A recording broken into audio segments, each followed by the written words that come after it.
Senhor presidente, senhores deputados, senhoras deputadas, telespectador da TV Assembleia, inicialmente não posso aqui deixar de manifestar a minha total indignação com o processo de tramitação deste nefasto PL 529, perverso e nefasto projeto de lei. Tramitação ou não tramitação? Primeiro que o projeto não tramitou, o projeto não foi debatido nas comissões pertinentes. Esse é o primeiro ponto. Segundo, o presidente Cauê Macris utilizou mais uma vez o dispositivo execrável de nomear um relator especial, que é um dispositivo extremamente autoritário e antidemocrático do regimento da Assembleia Legislativa, que não deveria nem existir, e se existe, não deve ser utilizado por nenhum presidente que tenha o mínimo de compromisso com a democracia e com o poder legislativo. E tem mais, não houve audiência pública, não houve debate, nós não ouvimos os presidentes, os representantes de cada fundação relacionada no projeto. Nós não ouvimos o presidente CDHU, da FOSP, da FURP, do ITESP, não houve nenhum debate aqui na Assembleia Legislativa. Então, eu tenho que fazer esse registro, que o processo foi totalmente parcial, no sentido de que nós não temos um presidente da Assembleia Legislativa, nós temos aqui um funcionário do Dória, porque se nós tivéssemos um presidente na Assembleia Legislativa, de fato, dos deputados, nós teríamos aqui um amplo debate nas comissões, mesmo que virtualmente isso aconteceria. Então, esse registro eu gostaria de fazer.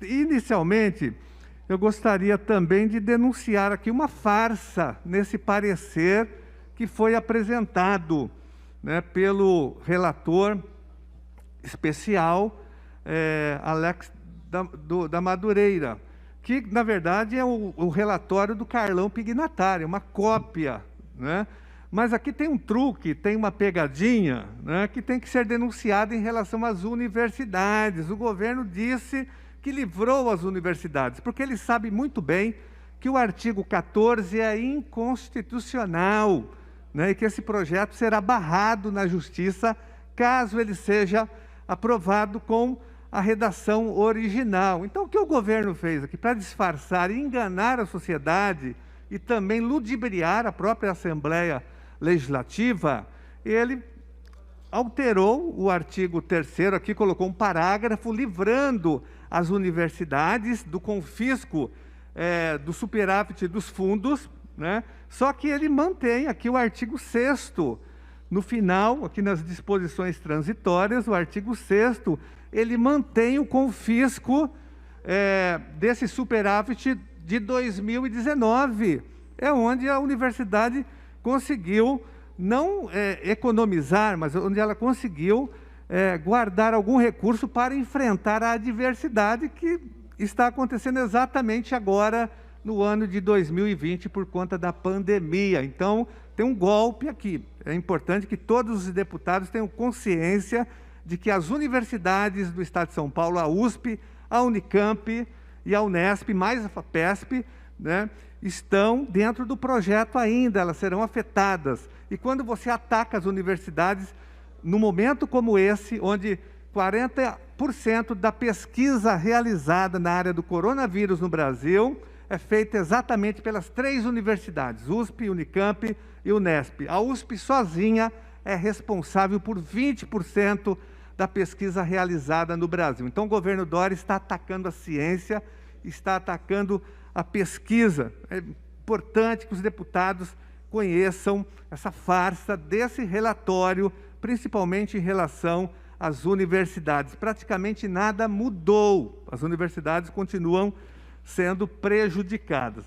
Esse PLC, esse projeto de lei, não é um PLC, é um projeto de lei, ele, na verdade, não tem nada a ver com a crise fiscal. Nós sabemos que ele dá continuidade ao projeto do governador Dória, que ele aquele programa que ele apresentou no início do seu governo, de colocar em curso privatizações, terceirizações, concessões e desmonte do Estado, mas, sobretudo, do estado de bem-estar social. Todos se lembram aqui que vários projetos já foram aprovados no ano passado, né, de desmonte do Estado, né, da Implaza, da Prodesp, do Zoológico, do ginásio do Ibirapuera, da Dersa. Já é um processo que vem acontecendo, aliás, desde o início de 1995, com a primeira gestão tucana, com Mário Covas, que a gente tem início no estado de São Paulo, há um grande laboratório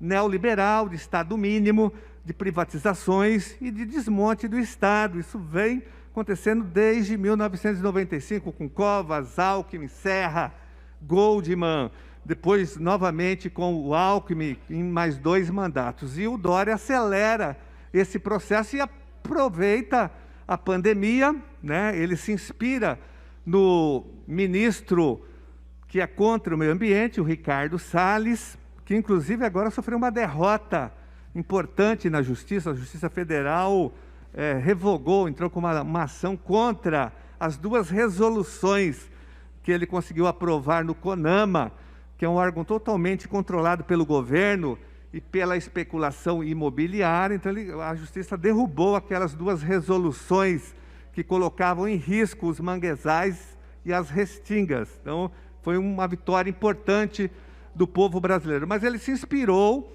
no Ricardo Salles para passar a boiada. Só que ele foi além, o Dória, porque ele não está passando uma boiada, ele passa várias boiadas ao mesmo tempo nesse PL 529, atacando várias áreas estratégicas e importantes na área da prestação de serviços para a população carente, a população que está abandonada, né, pelo poder econômico e pelo próprio Estado. Na área da saúde, na área do Sistema Único de Saúde, é um verdadeiro desmonte. A SUSEM, é inacreditável que o governo Dória acabe com a Superintendência de Combate às Endemias do Estado de São Paulo, no momento que a gente vive uma pandemia, né? Uma das maiores pandemias de toda a história do mundo, que é o coronavírus. E São Paulo tem endemia de febre amarela, de zika, de malária, tem várias endemias no estado de São Paulo que são combatidas e trabalhadas pela SUSEM. Simplesmente, em plena pandemia do coronavírus, o governo Dória extingue a SUSEM. A FURP, a Fábrica do Remédio Popular, que produz remédio exatamente para a população carente, que não tem condições de comprar a medicação, que é muito cara no Brasil. A FURP produz remédios para o Sistema Único de Saúde, ela será extinta. E entra em contradição, porque o Dória disse esses dias que vai construir uma fábrica no Instituto Butantan para produzir a vacina contra o coronavírus. Por que não utiliza a FURP? Ele vai gastar milhões, mais de 100 milhões, na construção de uma fábrica no Instituto Butantan, mas a FURP tem condições, tem equipamentos para produzir vacina, né? Ele ataca a FOSP, então é um absurdo. Aí é deputado um crime Janado, de o senhor me dá uma lesa. parte, não? Só um minutinho, deputado. A extinguir, acabar com a Fundação Oncocentro de São Paulo, aí é crime de lesa humanidade. É inaceitável, senhor presidente, senhores deputados e deputadas. Não é possível que os deputados não tenham sensibilidade, né, para entender a importância do Oncocentro no estado de São Paulo, que faz diagnóstico de câncer, pesquisa nessa área do tratamento de câncer, mas, sobretudo, fabrica mais de 800 próteses por ano para a população pobre, desvalida, que fez operação da cabeça, do pescoço, que precisa de uma prótese facial. Nós já apresentamos aqui inúmeras imagens, fizemos uma exposição também aqui mostrando a importância da FOSP. Mas, repito, um deputado ou uma deputada que votar a favor desse projeto vai deixar as suas digitais, né, num crime de lesa humanidade. A área da habitação popular, né, a extinção da CDHU, que é a maior empresa da América Latina de construção de casas populares para quem ganha até 2 salários mínimos. Querem entregar isso para o mercado. Vocês acham, Vossas Excelências acham que o mercado vai se interessar em construir casas e financiar casas e apartamentos para uma pessoa que ganha até 2 salários mínimos? Nunca! Isso não vai acontecer. E a extinção de CDHU vai significar mais ocupações de áreas de mananciais, mais ocupações em áreas de risco, aumento dos aluguéis. Isso é uma tragédia habitacional no estado de São Paulo. O projeto, o PL 529, também ataca o ITESP, o Instituto de Terras, que concretiza, né, a política pública na área agrária, na área fundiária do estado de São Paulo. Seu presidente, o ITESP presta assistência a centenas de municípios, principalmente os municípios pobres da área do Vale do Ribeira e de tantos outros, né?